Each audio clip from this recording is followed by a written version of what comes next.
Mesdames et messieurs, bienvenue à toutes et à tous sur l'heure de la révélation avec l'apôtre Johnson Suleiman en français. Thème de notre message du jour, la quête pour plaire à Dieu. Je reprends, la quête pour plaire à Dieu. Lisons le livre de 2 Timothée chapitre 2 verset 4. Ce verset précisément nous parle de Timothée qui, à son jeune âge, était déjà un ministre de Dieu accompli. Alors le verset dit, « Il n'est pas de soldat qui s'embarrasse des affaires de la vie s'il veut plaire à celui qui l'a enrôlé. » Répétons, il n'est pas de soldat qui s'embarrasse des affaires de la vie s'il veut plaire à celui qui l'a enrôlé. Je voudrais que vous prêtiez beaucoup d'attention à ce message. Il y a tellement de croyants, de chrétiens qui désirent ardemment plaire à Dieu. Il n'y a pas un seul croyant qui ne nourrisse pas la passion, un désir de plaire à son Créateur. Mais le problème, c'est qu'on constate que cela est difficile ou presque impossible parfois. Parce que nous essayons de faire cela dans la chair. Alors qu'il est dit clairement dans Romains 8:8, ceux qui sont dans la chair ne peuvent plaire à Dieu. Les gens se débattent énormément avec la chair. On l'a dit dans Galates 1 verset 16, je ne consultais ni la chair ni le sang. Il est également dit dans 1 Corinthiens 15:50, la chair et le sang ne peuvent hériter le royaume de Dieu. Il existe une bataille farouche contre la chair. Philippiens 3:3 dit, « Car les circoncis, c'est nous, qui rendons à Dieu notre culte par l'Esprit de Dieu, qui nous glorifions en Jésus-Christ, qui ne mettons point notre confiance en la chair. » Alors, si vous voulez plaire à Dieu, ne faites pas confiance à votre chair. Si vous voulez plaire à Dieu, soyez circoncis. Ne vous confiez pas en votre chair. Tuez la chair. Parce que plaire à Dieu est toute une bataille. Si vous voulez plaire à Dieu, vous devez être en mesure de déployer les armes de l'esprit. Parce que ce n'est ni de la volonté de l'homme, ni de la volonté de la chair. Jean chapitre 1 du verset 1 au verset 14 qui dit « Au commencement était la parole, et la parole était avec Dieu, et la parole était Dieu. Elle était au commencement avec Dieu, et toutes choses ont été faites par elle, et rien de ce qui a été fait n'a été fait sans elle. » En elle était la vie, et la vie était la lumière des hommes. La lumière luit dans les ténèbres, et les ténèbres ne l'ont point reçue. Il y eut un homme envoyé de Dieu, son nom était Jean. Il vint pour servir de témoin, pour rendre témoignage à la lumière, afin que tous crussent par lui. Il n'était pas la lumière, mais il parut pour rendre témoignage à la lumière. Cette lumière était la véritable lumière qui, en venant dans le monde, éclaire tout homme. Elle était dans le monde, et le monde a été fait par elle, et le monde ne l'a point connue. Elle est venue chez les siens, et les siens ne l'ont point reçue. Mais à tous ceux qui l'ont reçue, à ceux qui croient en son nom, elle a donné le pouvoir de devenir enfants de Dieu, lesquels sont nés, non du sang, ni de la volonté de la chair, ni de la volonté de l'homme, mais de Dieu. Et la parole a été faite chair, et elle a habité parmi nous, pleine de grâce et de vérité, et nous avons contemplé sa gloire, une gloire comme la gloire du Fils unique venu du Père. Donc, plaire à Dieu n'est pas du tout une affaire de la chair. Quand vous lisez bien les Écritures, tous ceux qui ont travaillé, tous ceux qui ont marché avec Dieu, ont œuvré avec Dieu sous la base de l'esprit, c'est-à-dire sous la base spirituelle. Il est dit dans Hébreux 11, « Or la foi est une ferme assurance des choses qu'on espère, une démonstration de celles qu'on ne voit pas. » C'est par la foi que nous reconnaissons que le monde a été formé par la parole de Dieu, en sorte que ce qu'on voit n'a pas été fait de choses visibles. Et c'est par la foi qu'Abel offrit à Dieu un sacrifice plus excellent que celui de Caïn. Et c'est par elle qu'il fut déclaré juste, Dieu approuvant ses offrandes, et c'est par elle qu'il parle encore, quoique mort. C'est par la foi qu'Enoch fut enlevé pour qu'il ne vit point la mort et qu'il ne parut plus parce qu'il l'avait enlevé, car avant son enlèvement, il avait reçu le témoignage qu'il était agréable à Dieu.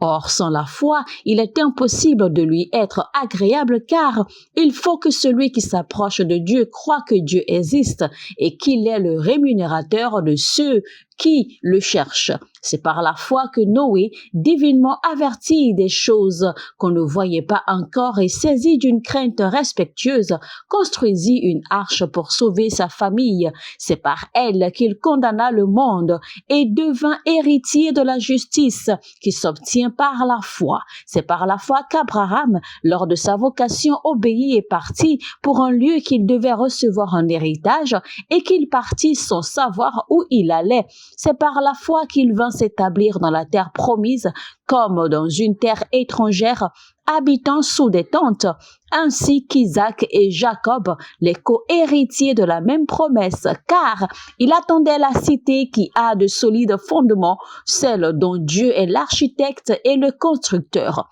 C'est par la foi que Sarah elle-même, malgré son âge avancé, fut rendue capable d'avoir une postérité parce qu'elle crut à la fidélité de celui qui avait fait la promesse. C'est pourquoi d'un seul homme déjà usé de corps naquit une postérité nombreuse, comme les étoiles du ciel, comme le sable qui est sur le bord de la mer et qu'on ne peut compter. C'est dans la foi qu'ils sont tous morts, sans avoir obtenu les choses promises, mais ils les ont vus et salués de loin, reconnaissant qu'ils étaient étrangers et voyageurs sur la terre. Ceux qui parlent ainsi montrent qu'ils cherchent une partie. S'ils avaient eu en vue celle d'où ils étaient sortis, ils auraient eu le temps d'y retourner. Mais maintenant, ils en désirent une meilleure, c'est-à-dire une céleste. C'est pourquoi Dieu n'a pas honte d'être appelé leur Dieu, car il leur a préparé une cité. Plaire à Dieu, chers amis, c'est une affaire spirituelle. C'est sous la base spirituelle. C'est sous une plateforme spirituelle que vous pouvez plaire à Dieu. Il faut mener tout un combat pour pouvoir plaire à Dieu. Je vais vous dire également que les personnes qui forniquent, les personnes qui se retrouvent dans l'adultère, elles toutes ne le font pas de façon délibérée. La plupart d'entre elles réagissent aux manipulations des autels familiaux, des fondements familiaux.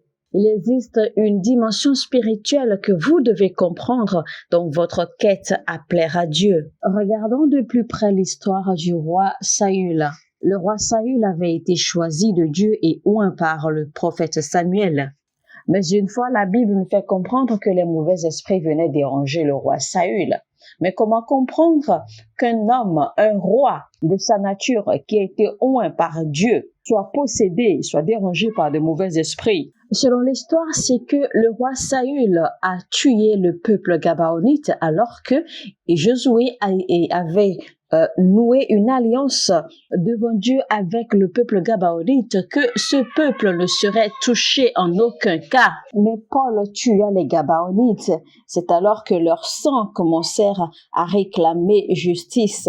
Et donc, chaque fois que le roi Saül s'asseyait sur son trône, il entendait des voix, il voyait des esprits, il voyait des choses le déranger. Il était tourmenté. Ces voix ancestrales, ces voix de sang, d'accord, criaient à Saül, ces voix le tourmentaient. Nous sommes bien en train de parler ici, d'accord, des guerres spirituelles. Pour pouvoir plaire à Dieu, la première chose qu'il faut combattre, ce sont les autels familiaux, les fondements familiaux. Il y a des gens qui, après avoir écouté des messages comme ceci, eh bien, ils prennent la décision, d'accord, ils s'engagent à vraiment suivre Dieu comme il le faut, à plaire Dieu comme il le faut.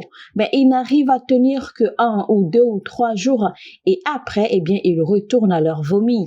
Ils retournent à leurs habitudes. C'est tout simplement parce qu'il y a des autels de famille qui sont en train de crier.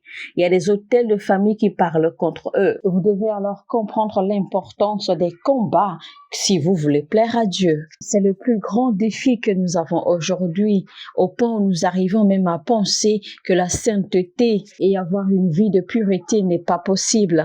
Vous devez apprendre à vous voir, à vous considérer de la même façon que Dieu vous considère. C'était cela même le plus grand problème que le peuple Israël avait face à Goliath et aux Philistins. Chaque fois que Goliath devait les défier, Goliath les insultait, Goliath les appelait les esclaves de Saül. Et tant que le peuple d'Israël se voyait effectivement comme des esclaves de Saül, ce qui affectait Saül les affectait. Parce que le peuple d'Israël se voyait comme des esclaves de Saül, effectivement, eh bien, tous ceux dont Saül avait peur, tout ce qui faisait peur à Saül faisait également peur au peuple d'Israël. Mais heureusement, à l'arrivée de David, David a changé la perspective. David leur a changé de nom. David a déclaré qu'il venait au nom de l'Éternel des armées. En d'autres mots, David a fait comprendre aux Philistins qu'il n'était pas un serviteur de Saül, mais qu'il était serviteur de l'Éternel des armées, le Dieu vivant. Tant qu'Israël se voyait comme esclaves de Saül, ils étaient sous l'emprise de cette perspective et donc cela ne leur permettait pas d'avoir du courage et d'aller de l'avant. Mais quand David est venu, David a changé la perspective. David leur a fait comprendre qu'ils étaient l'armée de Dieu et que lui, il était le serviteur de Dieu. Et au moment où ils ont reçu cela, eh bien, leur perspective avait changé. Et dans leur esprit et dans leur âme et tête, ils étaient déjà libérés. Quand vous voyez les gens agir de façon bizarre parfois, cela ne dépend pas toutefois d'eux. Il y a toujours une inclinaison spirituelle qui les manipule. Il y a toujours une réaction spirituelle générationnelle qui leur joue des tours. Il y a des gens, c'est peut-être la colère qui est leur problème. La colère peut être un élément de péché générationnel qui les rattrape. Voyez par exemple Moïse qui est de la tribu de Lévi, alors que la tribu de Lévi, les gens de la tribu de Lévi ont toujours eu un problème de colère. Et vous voyez que cela a attrapé Moïse, même bien après des générations. Alors qu'en réalité, Moïse est un homme calme, un homme patient et très tendre. Mais l'élément de la colère n'a pas pu se cacher longtemps, s'est manifesté dans la vie, dans l'attitude de Moïse, une fois quand il était face au roc où il devait prier et lever le bâton pour que l'eau puisse sortir, pour que le peuple de Dieu puisse étancher sa soif. Mais puisque l'eau n'était pas sortie, Moïse s'était fâché et il a frappé le rocher de son bâton de commandement. Et vous voyez qu'à cause de cette désobéissance, cela a coûté à Moïse d'entrer sur la terre promise. C'est toujours là des réactions des autels familiaux. Mais en raison de ceci, je viens prier pour vous dans le nom puissant de Jésus-Christ. L'autel qui a combattu vos parents ne vous arrêtera pas. Cet autel ne vous stoppera pas dans l'accomplissement de votre destin. Je vois votre délivrance se produire dans le nom de Jésus. Un de mes fils spirituels très sérieux est allé vers moi parce qu'il était venu se confier qu'il avait engrossé une femme. Et quand je lui ai posé la question de savoir qu'est-ce qui s'est passé, il ne pouvait pas expliquer. Et c'est alors qu'il m'a confié que la même chose, en fait, s'est produite dans la vie de son grand-père, dans la vie de son père. Et maintenant lui-même. Les gens ont envie de plaire à Dieu. Les gens se débattent pour plaire à Dieu.